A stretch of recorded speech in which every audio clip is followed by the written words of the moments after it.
Okay, this is in honor of my mother, who can't be here today. So, Pollocks. To some folks, that may seem like an ethnic slur.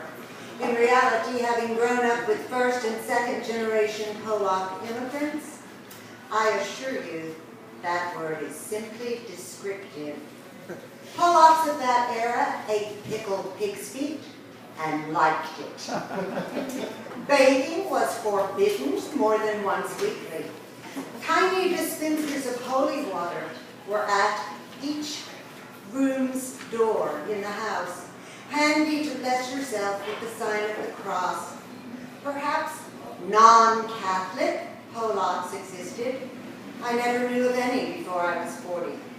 My parents were both Polish. Dad's mom was a widow who never learned to speak English. She supported her 4 sons by being a cleaning woman in Baltimore. Mom's dad was the town drunk and a farmer of sorts, growing enough to keep his wife and 5 kids fed, as well as selling a few bushels of pears or potatoes by the roadside of Highway 6 near Mahia, which is near Marlin, which is near Waco, way out in the sticks. A truly different culture. Plenty of Pollack tales are in my history, but this is one that happened later in my life and in theirs. When you're Pollack, you live long and you stay Pollack. My dad retired at age 65. My mom was 53. I myself was 33 and newly divorced. I'd always been the Lisa Simpson good girl, daughter, and visited every few months. Despite the fact they lived a 4-hour drive away and I loathed driving, they had entered retirement. They literally had no friends, and their activities were now grocery shopping, cooking, and going to Mass on Sunday morning. That Pollack philosophy of life's a job would no longer suffice. On this particular Saturday's visit, I arrived at their house to find 2 police cars in front of the driveway. Alarmed at first, I entered the house through the front door to encounter a young policeman and my mother, both standing in the living room. "Officer," I asked, "what's wrong?" "Well, we've been called out here 4 times today, ma'am, and I'm still trying to figure that out." My mom said loudly, "Your father won't talk to me!" I asked what had happened. She said they'd been arguing and he just stopped talking. "He just moves from one room to another. When I try to talk to him, he won't say anything." She continued to shout. The officer made a patting downward gesture. You know, the kind when you want people to settle down. He said, "Please stop yelling, ma'am," to her. Now, she was wearing a small white towel wrapped around her neck, long, pinned in the back. Actually, it was wrapped around her head. I made a mistake there. And she had it pinned in the back. Sort of little flap there, and this is what made her next move so very fascinating.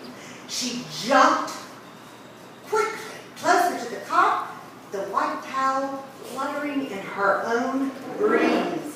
She planted herself within a 1/4 inch of his nose, almost blaring fire from her eyes, and yelled, "I'm not shouting! I'm not yelling!" Then she leaned even closer to his face and bellowed, "This is yelling!"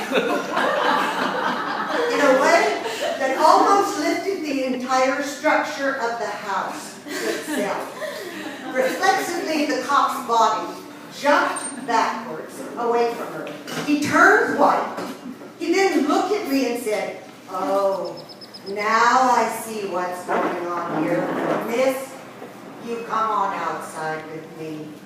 My mom shouted to me, "Don't go with him! Don't go with him!" Of course, some of the Pollocks had worn off of me while I lived in Austin for 15 years. So, I followed the cop outside. "Listen, lady, are those your parents?" I had no choice to escape that acceptance, even if their reputation seemed to be rusting. "Yes, sir." "We've been called out here 4 times this afternoon. We can't keep coming out here for nothing. I'm going to have to arrest both of them and take them to jail if they call again." "I really think you should, officer," I replied. I apologized a bit, but explained that indeed they were Pollocks, and it might just take jail to end the policeman's plight. He shook his head at me and then turned to walk back to his squad car. The other cop had not left his car on this particular visit, apparently. He was sitting shaking his head, chewing on a toothpick, not quite simmering, perhaps not even angry. There likely wasn't a code for the illegal activity of not talking to your wife. I went back into the house to find my mother standing, looking out the large front window at the cop cars outside. "Why did you go with him? What did he want?"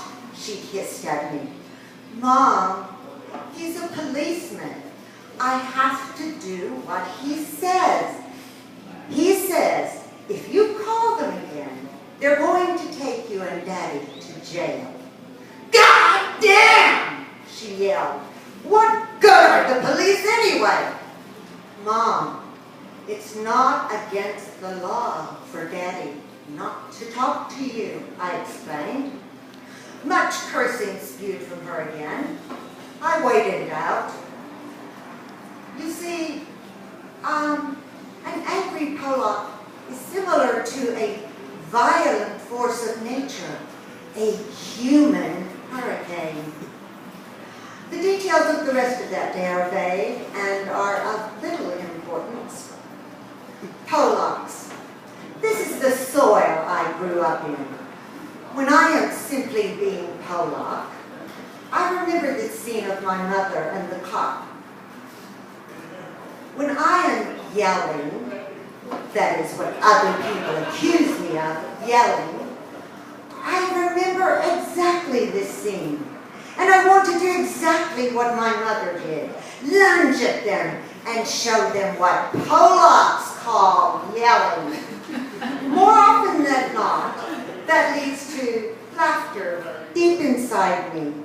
Who could ever imagine a woman emerging a victor against a cop by screaming in his face?